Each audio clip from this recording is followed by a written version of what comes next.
संसार मांडते मी, संसार मांडते, संसार मांडते मी, संसार मांडते.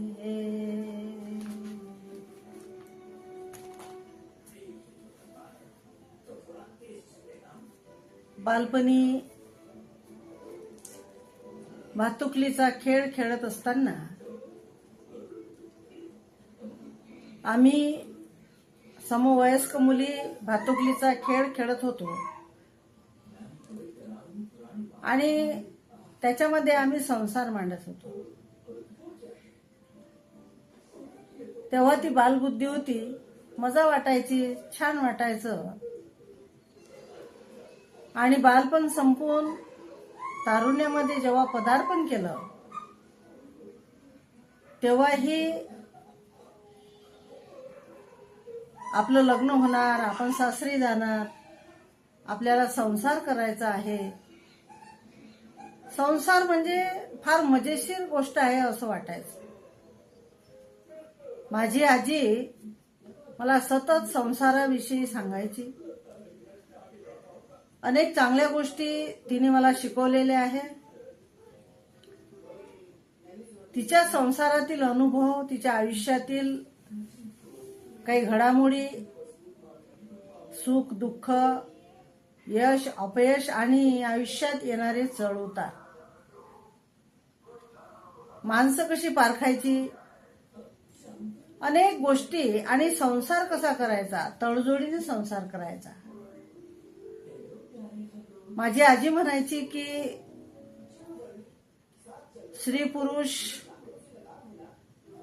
जेव्हा एकत्र येतात, म्हणजे जेव्हा त्यांचा विवाह होतो आणि ते संसाराच्या बंधनामध्ये बंदिस्त होतात, तेव्हा संसार हा दोघांचा असतो. म्हणजे संसार हा काही एकट्या बाईचा नसतो किंवा एकट्या माणसाचा, पुरुषाचा नसतो, तर दोघांचाही संसार असतो. जसं बैलगाडीला 2 चाकं असतात, ती बनायची. एक चाक जर नादुरुस्त असलं तर गाडी चालत नाही, थांबून जाते. आणि त्याच गाडीला 2 बैल असतात. एक बैल जर जीव काळ्या असला, आळशी असला, तो एक साईड चालतो किंवा खाली बसतो, त्याला आऱ्या मारू मारू उठवावं लागतं. पण दुसरा बैल कितीही तो एकट्याने त्याने गाडं ओढलं तरी ते गाडं पुढे जात नाही. असं ती मला सांगायची. तेव्हा ते मी ऐकून घ्यायची, पण मला फार काही त्याचा अर्थ कळत नव्हता. सांगत होती तितकं समजत होतं, पण उमजलं नव्हतं. आणि हे जेव्हा माझं लग्न झालं, मी संसार करायला लागले, तेव्हा मला हे उमजायला लागलं. आज मी 60 पर्यंत पोहोचलेली आहे. या 60 वर्षाच्या काळामध्ये काय काय अनुभव आले, काय काय शिकली मी. पण मी माझं आयुष्य खूप आनंदात जगली आणि खूप सुंदर जगली. माझं बालपणही चांगलं गेलं.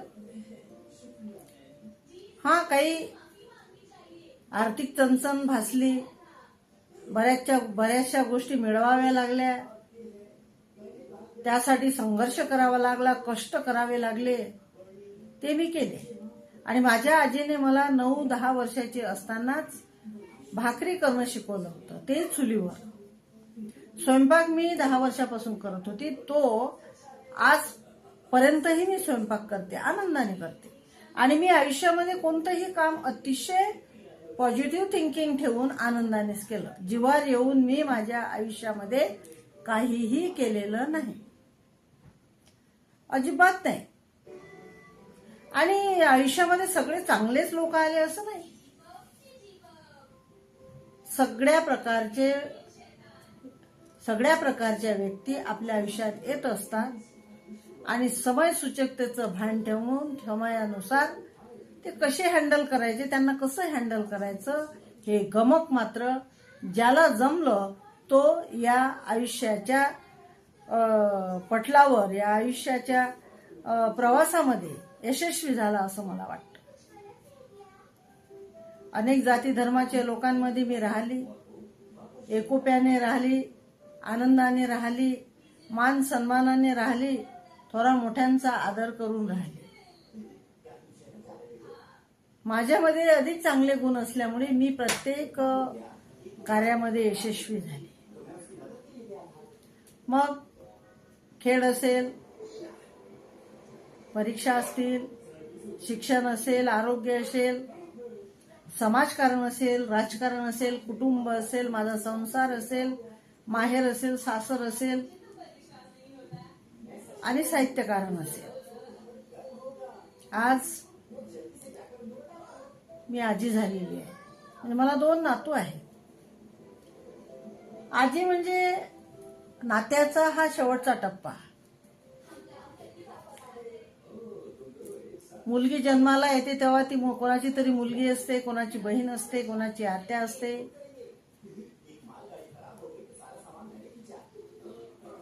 लग्न झाल्यानंतर ती पत्नी बनते, कोणाची वहिनी बनते, तर कोणाची सून बनते. त्यानंतर ती सासू बनते आणि मग आजी बनते. तर रिश्त्याची ही जी उतरंड आहे, ती उतरंड म्हणजे अशी न जाता अशी येत असते. आणि काही गोष्टी नसलेली मनासारख्या झाल्या तरी मी आनंद मानला, त्यामध्ये मी खुश राहिली आणि खुश राहते. हा माझा स्वभाव आहे. आणि प्रगतीमुळे मला काही वाटत नाही. बौद्ध धम्माचं जे तत्वज्ञान आहे ते तत्वज्ञान मी अंगीकारले, त्यामुळे मी उपेक्षेकडे वळलेली आहे. फार काही वाटत नाही की हे आपलं बाकी राहिलं की ते बाकी राहिलं. लोक खूप फिरतात, परदेशात जातात, अनेक रमणीय ठिकाणी जातात. मला काही वाटत नाही. तर संसाराचा जो विषय आहे, संसार करून मी राजकारण केलं, यशस्वी राजकारण केलं. संसार करून मी साहित्यकारण केलं. संसार करून मी भाषणं केली, व्याख्यानं दिली आणि चांगला संसार केला मी. माझे मिस्टर हे सैन्यामध्ये होते, गव्हर्नमेंट सर्वंट होते. आर्थिक काही म्हणजे हे नव्हतं, चणचण नव्हती. परंतु मला माझ्या नवऱ्याला किती पगार आहे हे माहित नव्हतं, किंवा पैसे बँकमध्ये अकाउंटमध्ये किती सेव्हिंग आहेत हे मला माहित नव्हतं. कधी विचारण्याचा योग आला नाही, विचारण्याचं कामही पडलं नाही, कारण आमचा एकमेकांवर खूप असा विश्वास होता. माझ्या नवऱ्यावर अतिशय विश्वास होता. आणि मला वाटायचं की मी ग्रामीण भागातली मुलगी आणि माझे पती हे सैन्यात आहेत, ते सगळ्या देशात देशाच्या बाहेर राहिलेले आहेत, त्यांना सगळ्या प्रकारचं नॉलेज आहे. आणि निरागस प्रेम केल्यामुळे, अतिशय निरामय निरागस प्रेम मी माझ्या नवऱ्यावर केलं, त्यामुळे विश्वास हा अतूट असा होता. अनेकदा मला काही गोष्टी पटत नाहीत, त्याही माझ्या आयुष्यामध्ये आल्या, पण मी त्या गोष्टी मला आवडत नाही म्हणून संसार मोडला नाही. जसं की माझे मिस्टर हे सैन्यात असल्यामुळे ड्रिंक कधी कधी करायचे, पार्ट्या पण चालायच्या. आणि माझे वडील हे सिलवान बौद्ध धम्माचे प्रचारक. दारू कशी असते मला माहित नाही. आणि तेव्हा मला माझ्या मनाची स्थिती काय झाली असेल, मला काय वाटलं असेल, किती यातना झाल्या असतील. पण तरीही त्यातून मी मार्ग काढला. कुठे वाच्यता न करता मी माझा संसार आणि माझे त्यांच्या सोबत असलेले संबंध मी अबाधित ठेवले.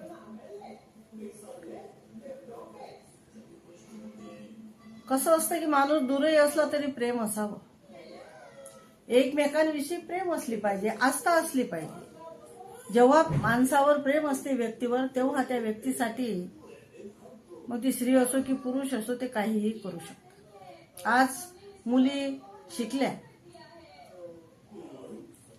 पण पुस्तकी ज्ञान आहे, अनुभव कमी आहे आणि संसार करणाऱ्या मुली आज बोटावर मोजल्यासारख्या आहेत.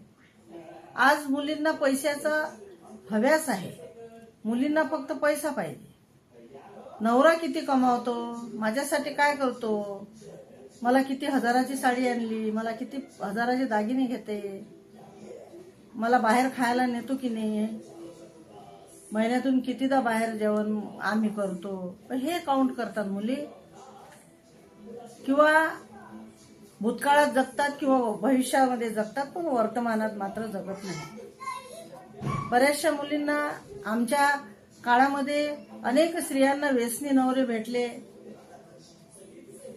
काही अनाचारी भेटले, काही व्यभिचारी भेटले, परंतु स्त्रियांनी तडजोड करून त्यांच्याशी संसार केला, त्यांच्यासोबत संसार केला, म्हणून सोडून दिलं नाही. परंतु आज मुलींना शिलवान मुलगा हा नवरा असला, तिच्यावर अत्यंत प्रेम करणारा मुलगा आहे, शिलवान आहे, 2 पैसे कमावतो, ज्या काही तुमच्या मूलभूत गरजा आहेत त्या तुमच्या भागतात, तरीही तुम्ही संतुष्ट नाही.